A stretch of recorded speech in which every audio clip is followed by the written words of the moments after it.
prepaid call from 10 minutes to 2 on the 20th. an inmate at the Salinas Valley State Prison, Soledad, California. Your advance pay account has a low balance. To place more funds, please call 1-800-483-8314. This call and your telephone number will be monitored and recorded. To accept this call, say or dial 5 now.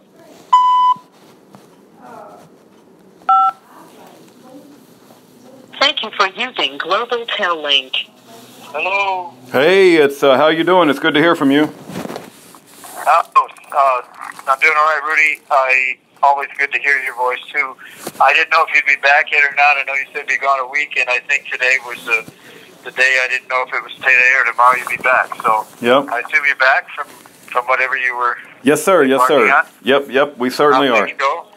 Really well. We hadn't been been on a vacation in 14 months, so we enjoyed the time away. And I went to bed last night at 4 a.m. and we had church this morning, and we're getting groceries to my mom. But it's really well, and I look forward to the day when you get out and can take a vacation. So.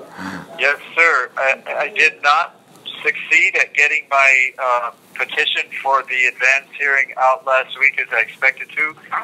I got another really good chrono-laudatory statement from another person here, from the counselor, my caseworker, and my ex-caseworker, who's known me for several years. So I will probably, when I get a copy of that, send you a copy of that to do the same thing we did with the lieutenant's chrono. Okay. Block out the signature area. In the meantime, I noticed belatedly that I sent you a copy of the lieutenant's chrono without a signature. So in the meantime, I let him know that he failed to sign it. So he signed a copy of it for me, and I got a copy of that, and I think I already sent that to you in the mail, probably all by itself, maybe with a little note just saying, here is for your own records to keep, because what you're keeping of all this stuff is kind of a safety record, even though the signature is being blocked out. The signature area is blocked out anyway on the one you posted or will post. I wanted you to have in the file, just as a backup, This call and your telephone number will be monitored and recorded. The proper signed one, so it's signed. I just realized yesterday the one that my caseworker did doesn't have a date on it, so I'm going to go back and get him to date that one. And everything's ready, as I'm going to be to go ahead and finish up what I'm doing on the petition and send it in. I hope to have it done by today or tomorrow, probably tomorrow, which is a folly day, so I can, I'll have a lot of time inside my cell without a lot of other distractions to finish it. Hopefully get it copied Tuesday and be in the mail Tuesday night, and then we just wait and see what happens. So very good. I'm looking forward to it. Yeah, I know the thought of you having to wait 4.5 years or however long it is for another parole hearing is just disgusting. So I really hope that whatever you're doing, I don't know a lot about the process in specifics, but I just pray that it's successful. Yeah. Well, I've got other strategies planned if that doesn't pan out. One person that's really supportive of me discourages me from doing suits against anybody, but if this gets denied, it'll be like 1 in thousands that get denied, and so I'll probably immediately embark on a suit against the parole board for singling me out for this kind of mistreatment, because it's straight kidnapping, and that it'll entail like going after those scoundrels that already did the fake investigation and came up with the information that got me denied 5 years. Saying I manipulated this affidavit and all those lies. So, had they done their job, they'd have, found that, that it was exactly accurate. The guy signed it willingly, and because it was accurate, and then they made him kind of pee all over himself and back off, being afraid that he was going to get retaliation if he didn't back off that, and that's what caused the 5-year denial. So I'm sending all the information with not all of it, not even the other affidavits that also corroborate what that guy's affidavit said, what the Sutton affidavit said. I'm going to probably not put those in there. I don't want to get into an argument with them about who's right about that. But I do have from my Facebook facilitator, Don Cena, that he's the one that redoes all those affidavits and puts them into a nice word process version from a handwritten, and that he did that, whatever, any editing or whatever to make that enhanced in terms of just being more literate was done by him. So once they get that affidavit from Don, they don't have any reason they don't have any basis to not reverse their position and go, oh, okay, here's the proof that Lazor was right on target and that I did all right and no wrong on that. And therefore they should have given me, well, they should have granted me parole, and they probably would have. But even if they had denied me, it would have definitely only been the mandatory minimum 3-year denial, and it would have already been brought back to the board before now and granted a new hearing and probably out the door before now. Because there's a guy that is he's a friend of mine. He's a real good guy, but he comes from a real heavy gang and murder background. I mean, like his whole life filled with crime that's just unbelievable. But he has reformed. I believe that he's for real in his reformation, and he went to the board only roughly 6 months ago. I think it was 6 months ago. I think it was in July, and got denied for 3 years. And they already, without him asking for an advancement, sent him a notice like they've been doing to thousands of other prisoners in California, saying, of our own accord, the board is setting you a new hearing to come back to a hearing to get released. And so he's already gotten that.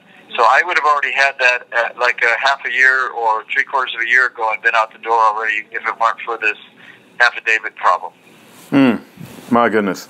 So this one prisoner who originally was all for signing the affidavit and, this is accurate, it's 100% what I've dictated to you, I'll go ahead and sign it, I'll be behind you.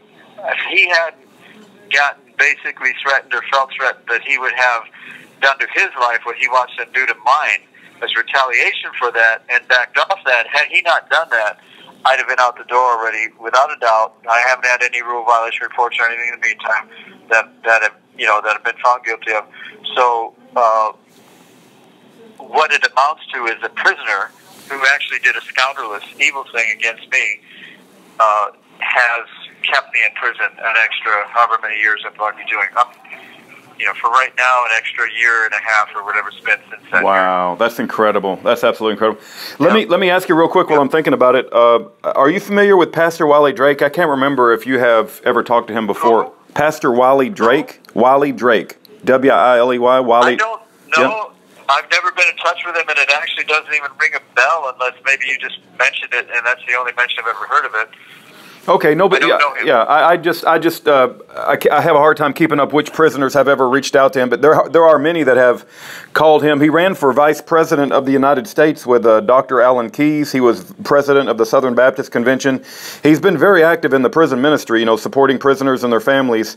But he had a heart attack last week, and I think he's going to have additional surgeries in late January. So just, if you don't mind, keep that name in your prayers, and we'll be praying for him as well. But he's a really, really good guy. He's like late 70s, and he's one of the hardest working men I've ever known, but he's just a very strong advocate for prisoners, and so I just wanted to mention him to you.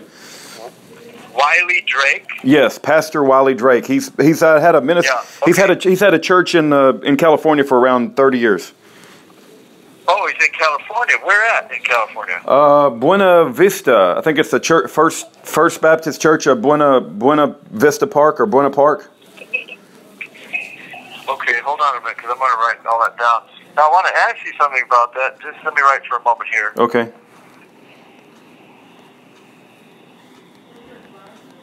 That's such an unusual name, Wiley, and I just had a friend die about maybe 6 years ago now, or 5 years ago, with the first name Wiley. He was from Florida and did some really good stuff for my freedom efforts. Okay, he's in where? Buena Vista or Vista Park or what? Let's see. It's First Southern Baptist Church of Buena Park in Buena Park, California. Okay, hold on. Buena Park. Now let me ask you this. I wonder if there's anything he might be able to do in this regard. I sent you quite a while ago, and of course I sent you many things. I don't expect you to remember, but I sent you something where a Baptist chaplain in CDC had falsified evidence against me, written a chrono that Yeah, called for over I remember. Yeah, I remember. Okay, you remember that? Yes. I'm not sure if he's Baptist or Southern Baptist, and I know there's a big difference between the two, although I don't know what it is.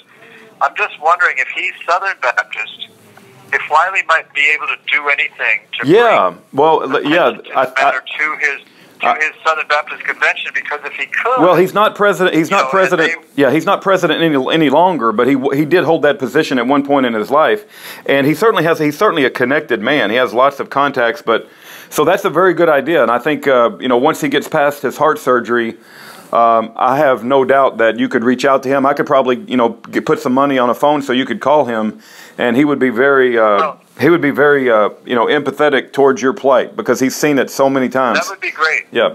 That would be great. How well do you know? This call and your telephone number will be monitored and recorded.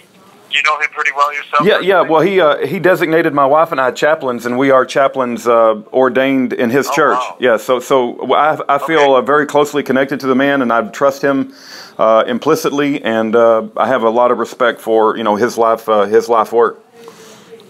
Okay, if you can make time to do it, go through your, all the different things I've sent you that you have posted, because I know you've got an index of all that stuff to some degree. If you could find that easily and maybe relate to him that information, maybe, after he's recovered a little bit or whenever you feel the timing's right, and relate that to him to get the ball rolling on this, that would be great as a starter. And just, send him a copy of because I sent you the affidavits of the people where he was, using his sermon pulpit to ask the whole congregation in the prison to pray against me, that something bad would happen to me. I mean, he just went way overboard. And then instead of him getting punished for that, I got punished for him telling the lies against me that, part and parcel of that. Yeah, and I definitely will do my best, and I think that's a great idea. But I think even more powerful, Pastor Wiley Drake, we do need to pray that God heals him and that he gets beyond this heart attack, because I think he's he's in a challenging situation right now. But I pray that, and I just believe that God will heal him. But let's assume that God does do that. I definitely think it would be very good to put you in direct contact with him, so that he loves to talk to people. I mean, he puts his phone number out there publicly, and he answers the phone all hours of the night and day. And I just think it would be very good for you to talk to him directly, so that he could, get to know you and get to know your voice. And of course, I'll be supplying all the information on the back end as well that you've provided to me over the past year. Yeah. Okay. I probably don't have copies of any of that.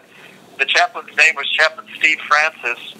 I don't have copies of any of that stuff now because of all those 14 boxes of mine that were taken out on ours. Somewhere in all that, I have copies, but who knows when I'm going to get access to that stuff. And it's a major project for me to get access, and then it's a major ordeal for me to be stuck down there a whole day trying to go through that stuff, or maybe several days to go through 14 boxes of stuff to find just one item like this.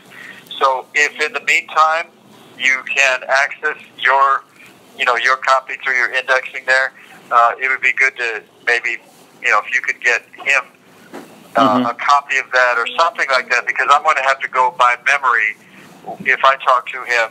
But if he has that stuff in front of him, if you can get him a copy, I don't mean to... everything you've ever sent me, I've scanned, so it's a little bit easier to look through a folder. If you can maybe help me remember the month and because I categorize it by the date. Like I say free laser in October of 2018 or free laser in July of 2018. And so if you can help me recollect the month, then I can go find the letter on my computer. And of course, I don't publish everything. I only publish what is for the public consumption. But at the same time, I have every single thing you've ever sent me on a file on my computer electronically, because I simply can't go back and find things in a paper. It's just too much, Okay, my memory tells me that I did have you publish that information, probably. Okay. I'm almost certain I did. Okay. So even, if I was to find it on your index, which you once sent me a copy of, and I've got it in my Rudy file. Yeah. Would that help you find it? Yes, absolutely. And I'll try to find it as well. I'll try. I've just come. Yeah. That would. You have 60 seconds remaining. Lot easier and less time for me than to try to find it in my mail logs. Because in my mail logs, I may not have I may not state what it was I sent to you. It just said I sent you some documents. So I'll check both and see if I can find it, and that way help you, save you some time. And again, I'm very conscientious about, your limitations on time, how much work you're doing for a lot of other prisoners besides me, and how much you're doing for me. So I'm always mindful about your time, even if sometimes I may not. No. I understand.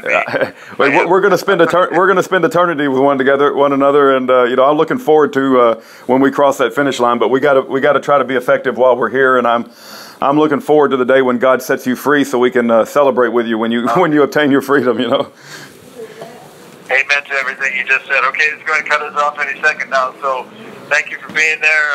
Blessings and love to you and Aaron, and be in touch soon. Okay, God bless, Free. Good to hear from you.